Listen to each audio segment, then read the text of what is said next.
Just moments ago, President Biden faced question after question from reporters in what was, without question, one of the most important press conferences of his presidency. His words, his demeanor, under scrutiny as never before. Tonight, he was asked again about his decision to stay in the race on a day when more Democrats called on him to drop out. Mr. Biden gave no indication that he's considering abandoning his campaign, saying, quote, "I'm not in this for my legacy. I'm in this to complete the job I started." The president forcefully responded to questions about the strength of the NATO alliance, Russia, China, and Israel. But the president also misspoke at one point tonight when asked about Vice President Kamala Harris. Instead, he referred to Vice President Trump. Also tonight, the doubts about the president now infecting some close to the reelection effort. Our new reporting that his campaign is testing the idea of a ticket led by Vice President Harris. Our team has been following it all, and we start with senior White House correspondent Kelly O'Donnell. The president facing reporters tonight and defending his decision to stay in the race. There's a long way to go in this campaign. And so I'm just going to keep moving. And because, look, I got more work to do. We've got more work to finish. While he spoke at length on complex foreign policy, a mistake early caught attention, mixing up the vice president's name. I wouldn't have picked Vice President Trump to be vice president, but I think she was not qualified to be president. So let's start there. Number one. The fact is that the consideration is that I think I'm the most qualified person to run for president. I beat him once, and I will beat him again. After alarming his own party and stoking worries about his wellness to run at 81, at last month's debate, the president addressing his stamina and schedule. I always have an inclination, whether I was playing sports or doing politics, just to keep going, not stop. I just got to pace myself a little more. Pace myself. New tonight, several close Biden allies, including 3 involved in the reelection effort, tell NBC News they no longer see a path to a Biden victory. One campaign official with this stark assessment: he needs to drop out. He will never recover from this. Mr. Biden's response to the growing number of calls urging him to step aside. The best way to assure them is the way I assure myself, and that is, am I getting the job done? Am I getting the job done? Can you name me somebody who's got more major piece of legislation passed in 3.5 years? I created 2,000 jobs just last week. So if I slow down, I can't get the job done. That's a sign that I shouldn't be doing it. But there's no indication of that yet. None. Facing a range of questions on foreign policy and how he would face adversaries like China and Russia, and dealing with the war in Gaza. China has to understand that if they are supplying Russia with information and capacity, along with working with North Korea and others to help Russia in armament, that they're not going to benefit economically as a consequence of that by getting the kind of investment they're looking for. The dramatic turn in this campaign, placing the vice president in a different spotlight. The way she's handled the issue of freedom of women's bodies to have control over their bodies. Secondly, her ability to handle almost any issue on the board. This was a hell of a prosecutor. She was a first-rate person, and in the Senate she was really good. I wouldn't have picked her unless I thought she was qualified to be president. From the very beginning, I made no bones about that. She is qualified to be president. That's why I picked her. On the campaign trail today in North Carolina, Harris spoke to Democrats' doubts. One thing we know about our president, Joe Biden, is that he is a fighter.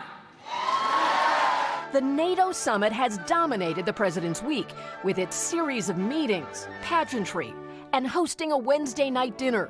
At a session on Ukraine, President Biden vowed to continue support, but also had a verbal slip, introducing Zelensky as Putin before catching himself. Ladies and gentlemen, President Putin.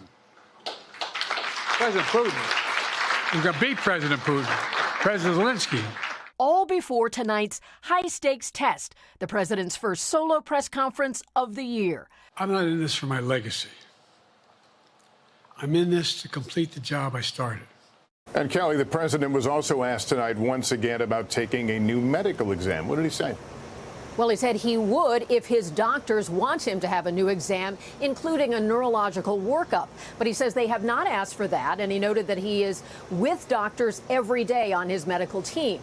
He also said he has not held back any medical information. Lester? All right, Kelly, thank you. And our Peter Alexander was in the room where the president faced persistent questioning from reporters. Peter, your takeaways from this historic event?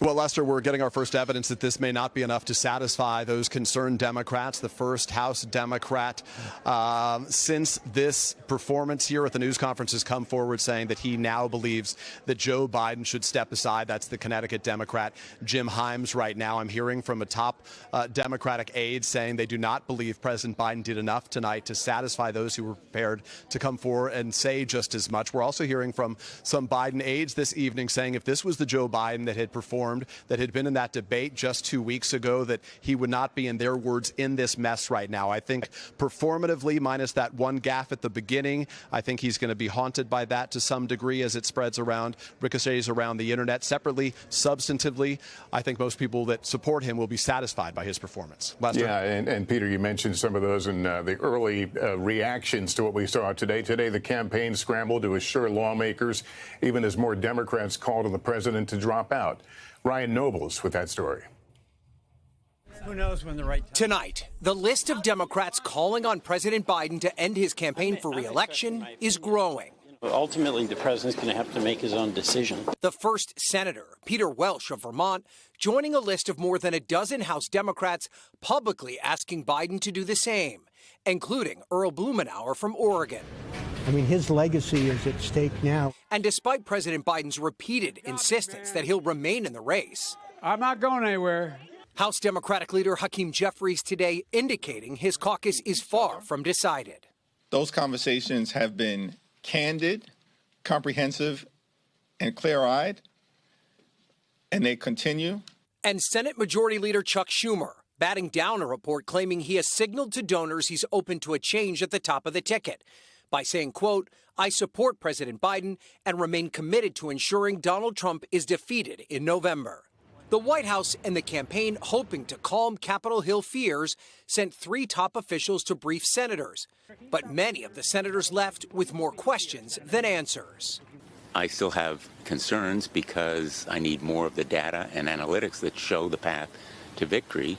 Biden does have his backers in Congress, who are encouraging their colleagues to end the speculation and get on board.